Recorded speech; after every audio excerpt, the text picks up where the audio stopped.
So as we talk about, you just mentioned that they started more corporate sponsors started coming in, and I think that's kind of where Ralph Hansen, who's a common connection that we have, Right, yeah. He saw the opportunity and started lining some of that stuff up. As you were watching from your position, and how did racing change as they started putting corporate sponsors and more money really started piling in? Well, my initial reaction was, what's this guy doing?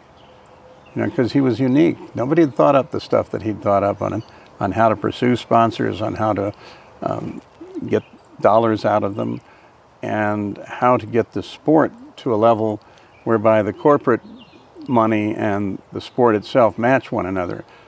That is to say, the ratings are sufficient to justify a company spending $4 million. But he figured out that game, and he figured out how to entertain and who to entertain and how to go about it and which people he could put face to face. And he became the go-to guy. I mean, I joke with him on occasion. Like I said, I graduated high school in Highland Park, Illinois. He lives in Lake Forest, Illinois, and spent his life there.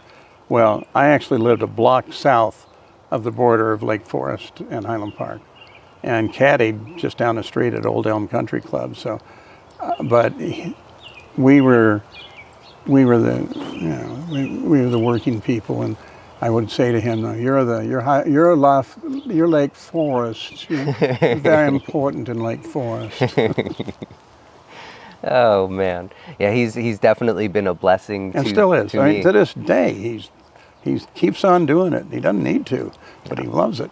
I think that's the key right there. When you find something that you do that you absolutely love, right, it's not even working anymore. Well, hopefully that's part of what the book is saying, is keep your passion. Dare to be bold. Dare to go after it. Don't let things knock you down. Just be persistent, keep your passion alive, and those things will come to you. Plus, you'll enjoy them. It'll be a good time. Did any of the things happen to you where you were like, I'm done, I got to walk away from it? Did you ever hit some kind of a point that was just ultimately frustrating? Yeah, a couple times with fatalities. I had the misfortune of having to cover several too many fatalities live. Again, you go back to Sid's day, they didn't really do that. Because at first, they didn't really know that somebody was killed. Then right after the radio network got going, he had Bill Vukovich pass. And he didn't recognize that at that time. That was a huge thing that ought to be mentioned. And plus, the system failed him. He wasn't getting data from the coroners. So he did that, and then in '58, he did Pat O'Connor. But by the time we got to the Sachs McDonald accident in '64, he had really thought this through and realized if you're going to have to do it live, you're going to have to give it an incredible consideration, because just who you're talking to, and you're talking to the community, and you're part of that community, so you have to pay attention. And they often have said that the eulogy that he gave Eddie Sachs ad lib was a beautiful thing. It was a beautiful thing. It was a masterful piece of oratory, but it wasn't ad lib. But it wasn't written out either.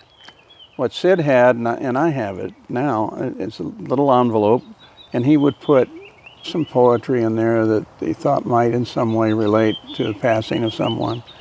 And so Sachs McDonald had the accident. It's 2 hours before any announcement's going to be made. But you know the community. Probably 15 minutes, we all knew what had happened up there.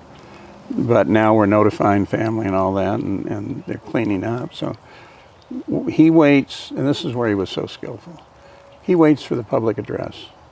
And he has our mics up, and they're a higher setting than they normally would be on the sound effects side. So you could hear that PA, not the guy at the microphone You could hear the PA as it resonated and reverberated throughout the speedway. And he paused, and then he went into his eulogy. And he got one of those little poems out. He quoted Byron in it. And a lot of the lines in it, death has 1,000 doors. He had that line written down. He'd think of those things. And so on that day, he laid them all out, studied them. It wasn't on the air. Nothing they could do, really. They were shut down for a while. So he puts that all, and he doesn't write a note. He just knows those things and knows those are the things that need to be said. And it was an awesome oratory. You just prepared for the worst. Yeah. The nature of the beast with that. Yeah. And those guys. Yeah, I ran into it, though, in IndyCar racing. I ran into it in drag racing. Part of the problem is, again, back in the day, before advanced life support and everything, generally speaking, they'd throw the deceased in an ambulance and get out of there. And the reason they did that was you didn't want a coroner's case to start, because then you'd have to leave it right there. Mm-hmm. And the coroner might finish lunch before he comes out. So no one ever died at a racetrack. And actually, IndyCar, I think it was CART at the time, ran into that down in Homestead, where a driver was killed, but it was such an obvious death, there was nothing to do about it. And they had to wait for all of the investigation, the coroner and everybody to get out. So Yeah. that's gruesome. Yeah, horrible, horrible, horrible.